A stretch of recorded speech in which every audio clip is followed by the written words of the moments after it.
കർത്താവിൻ്റെ വലിയ നാമം മഹത്വപ്പെടട്ടെ.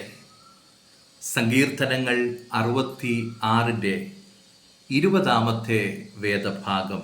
എൻ്റെ പ്രാർത്ഥന തള്ളിക്കളയാതെയും തൻ്റെ ദയ എങ്കൽ നിന്ന് എടുക്കാതെയും ഇരിക്കുന്ന ദൈവം വാഴ്ത്തപ്പെടുമാറാകട്ടെ.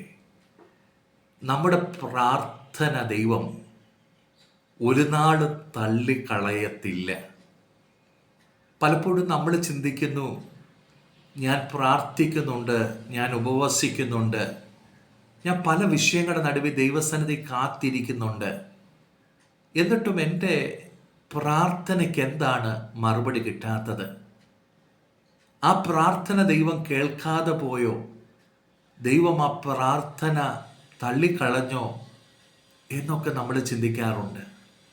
എന്നാൽ തിരുവചനത്തിന് വളരെ വ്യക്തമായിട്ട് ഓർമ്മപ്പെടുത്തുവാനുള്ളത്, നമ്മുടെ പ്രാർത്ഥന ദൈവം തള്ളിക്കളഞ്ഞിട്ടില്ല. അങ്ങനെയാണെങ്കിൽ നമുക്ക് പ്രതീക്ഷിക്കാൻ ദൈവസന്നിധിയിൽ ഒരു വലിയ വകയുണ്ട്. കാരണം ദൈവം എൻ്റെ പ്രാർത്ഥന കേട്ടിട്ടുണ്ടെങ്കിൽ, ആ പ്രാർത്ഥന ദൈവം തള്ളിക്കളഞ്ഞിട്ടില്ലെങ്കിൽ, ഞാൻ എന്തിനു വേണ്ടിയാണോ ദൈവസന്നിധിയിൽ ആഗ്രഹിച്ചു പ്രാർത്ഥിച്ചത്, ആ വിഷയത്തിന് നടുവിൽ ഒരു ദൈവപ്രവൃത്തി വെളിപ്പെടുവാൻ പോകുന്നു എന്നാണ് തിരുവചനം ശക്തമായിട്ട് ഓർമ്മപ്പെടുത്തുവാൻ ആഗ്രഹിക്കുന്നത്. അതൊരു പക്ഷേ നമ്മൾ ആഗ്രഹിച്ച സമയത്തായിരിക്കത്തില്ല, അല്ലെങ്കിൽ നമ്മൾ ആഗ്രഹിച്ചതുപോലെയുള്ള ഒരു മറുപടി ആയിരിക്കത്തില്ല.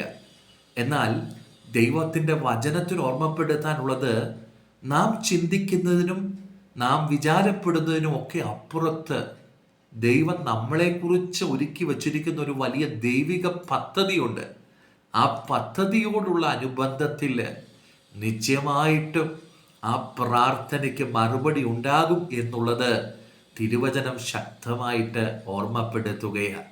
ദൈവമക്കളെ, നിങ്ങൾ ഈ വചനം കേൾക്കുമ്പോൾ നിങ്ങളുടെ ഹൃദയത്തിൽ നിരാശപ്പെട്ടു പോയൊരു സാഹചര്യം ഉണ്ടായെങ്കിൽ, നിങ്ങൾ നിരാശയുടെ വാക്കുകൾ പറഞ്ഞു പോയിട്ടുണ്ടെങ്കിൽ, ദൈവസന്നിധിയിൽ ഒരു നിമിഷം കർത്താവ് എന്നോട് ക്ഷമിക്കണമേ, ഞാൻ വിശ്വസിക്കുന്നു, എൻ്റെ പ്രാർത്ഥന ദൈവം കേട്ടിട്ടുണ്ടെങ്കിൽ നിശ്ചയമായിട്ടും ഒരു മറുപടി എൻ്റെ ജീവിതത്തിൽ വെളിപ്പെടും.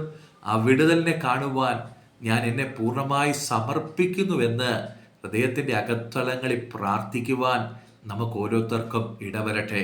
വിശ്വാസത്തിൻ്റെ വാക്ക് നമുക്ക് ഒരുമിച്ച് പറയാം. നിശ്ചയമായിട്ടും എൻ്റെ പ്രാർത്ഥന ദൈവം തള്ളിക്കളയുന്നില്ല. ആ പ്രാർത്ഥനയ്ക്ക് മറുപടി ഉണ്ടാകും. ആ മറുപടി കണ്ട് സന്തോഷിച്ച് ദൈവത്തിന് മഹത്വം കൊടുക്കുവാൻ എല്ലാവരെയും ദൈവം ധാരാളമായിട്ട് സഹായിക്കട്ടെ. ഈ വചനങ്ങളാൽ ദൈവം നിങ്ങളെ അനുഗ്രഹിക്കട്ടെ.